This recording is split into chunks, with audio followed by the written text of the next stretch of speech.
Hello বন্ধুরা, আসসালামু আলাইকুম। আপনারা সবাই কেমন আছেন? আশা করি খুব ভালো আছেন। আমিও আলহামদুলিল্লাহ অনেক অনেক ভালো আছি। তো দেখতে পাচ্ছেন আমরা সুন্দরবনে বেড়াইতে যাচ্ছি সুন্দরবন দেখার জন্য। তো আমার প্রাণপ্রিয় ভাই উনি দুইটা তরমুজ নিয়ে আসছে, চাল কুমড়ার মতো। তো আমাদের দিকে তরমুজ এভাবে সাদা সাদা হয়, খুব সুন্দর মিষ্টি, খেতে খুব সুস্বাদু। তো ভাই আমাদের জন্য কিনে আনছে, খুব অতিরিক্ত গরম পড়ছে, গরমের কারণে তরমুজ খাওয়ালে একটু ভালো লাগে। ঠান্ডা পানির বোতল কিনেছি, ঠান্ডা পানি খেতেছি দেখতে পাচ্ছেন। তো আমরা অনেক মজা করতেছি যে সুন্দরবনে বেড়াইতে যাব, কিন্তু এখন সমস্যা হলো আহ গোনমুখ বলে আমাদের, মানে জোয়ার, জোয়ার এখনো আসে নাই, একটু সময় লাগবে।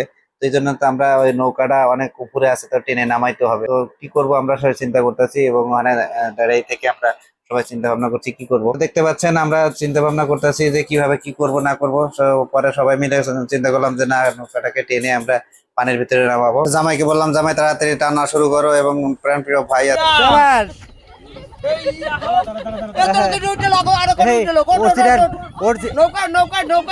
অরিজিনাল জাউলা দেখতে পাচ্ছেন। হ্যাঁ, অরিজিনাল জাউলা। কাদা পাতা সব লাগাই দিই নাকি?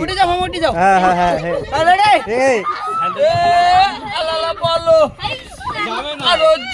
আমরা নৌকা টেনে নামায় ফেলেছে, এবং খুব এটা রিক্সের ছিল। এখানে দেখতে পাচ্ছেন যে কিভাবে পানির ভিতরে নৌকাটা নেমেছে। তো আমরা অনেক ভয় পেয়ে গেছিলাম যে নৌকাটা ডুবে যাবে কিনা। না, আল্লাহ রহমতে, আল্লাহ সয় সলিমাতে আমরা আসি, কোনো সমস্যা হয় নাই।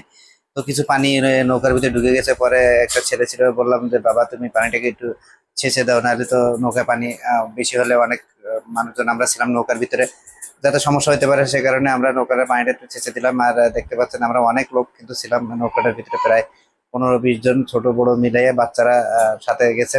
তো না নিলে সবাই রাগ করে, ভাতিজা ভাইস্তা ভাইগনা সবাই আছে, না নিলে তো সবাই তো রাগারাগ করে, সে কারণে সবাইকে নিতে আমরা বাধ্য হয়েছে এবং নিলাম। এই দেখতে পাচ্ছেন গভীর সাগর এটা, কিন্তু এখন সাগরটা ছোট বোঝা যাচ্ছে, কারণ এখন তো ভাটিকা। আর জোয়ার উঠলে অনেক বড় মনে হয়। এবং ওই জঙ্গলের এই যে নদীটা দেখতে পাচ্ছেন, এই নদীটার ওই পাশের থেকে বাঘ কিন্তু বহুত বাঘ কিন্তু এই পাশে শহরের ভিতরে আসে, এবং অনেক মানুষরা আক্রমণ করে।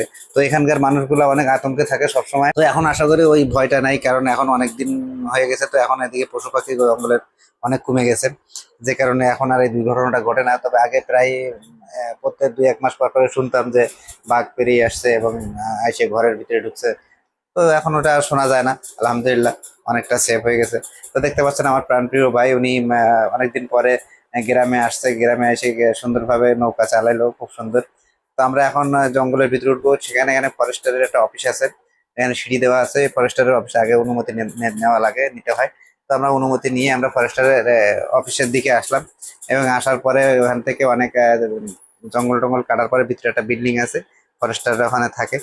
ফরেস্টারদের সাথে অনেক সময় কথাবার্তা বললাম, বলে আমরা চতুর্দিক দিয়ে ঘুরে দেখতেছি, এবং ওনাদের বলছে যে আপনারা দেখেন, ভিতরের দিকে যাবেন না। এই দেখতে পাচ্ছেন যে ফরেস্টারের যে বিল্ডিংটা 3 তলায় 4 তলায় একটা বিল্ডিং, আমাদের টেংরাখালীর লেখা। এই জায়গাটার নাম হচ্ছে টেংরাখালী। তো টেংরাখালী মূলত আমার জামাইয়ের বাড়ি। ওখানে আমার 2টা জামাই আছে। 2টা জামাই বলতে মূলত আমার বড় বোনের মেয়ে বিয়ে দেওয়া আছে, মানে ভাগ্নি। আরটা আছে আমার বড় ভাইয়ের মেয়ে বিয়ে দেওয়া, ভাস্তি। তো সেই সূত্রে তো আমার 2 জামাই ওখানে। তারা জামাই মতো দেখে না, খুব ইয়ে করে, ফ্রেন্ডলি, তাদের সাথে চলাফেরা করি। এবং সেই জামাই আমাদেরকে ঘোরানোর জন্য নিয়ে এসেছে এখানে। তো জামাই একটার নাম হয়েছে শফিকুল ইসলাম, আর একটার নাম হয়েছে, ভালো মনের মানুষ, এবং খুব ভালো লাগে। আমাকে দেখেও তারা অনেক খুশি হয়। তো দেখতে পাচ্ছেন আমরা সেই টেংরাখালী সেই বিল্ডিং এর ছাদের উপর উঠেছি, এবং ছাদের উপর উঠে কি সুন্দর যে বনের দৃশ্যটা, জঙ্গলের দৃশ্যটা দেখা যাচ্ছে, যে দেখলে মনে হয় অপরূপ, কি আল্লাহ তাআলার সৃষ্টি।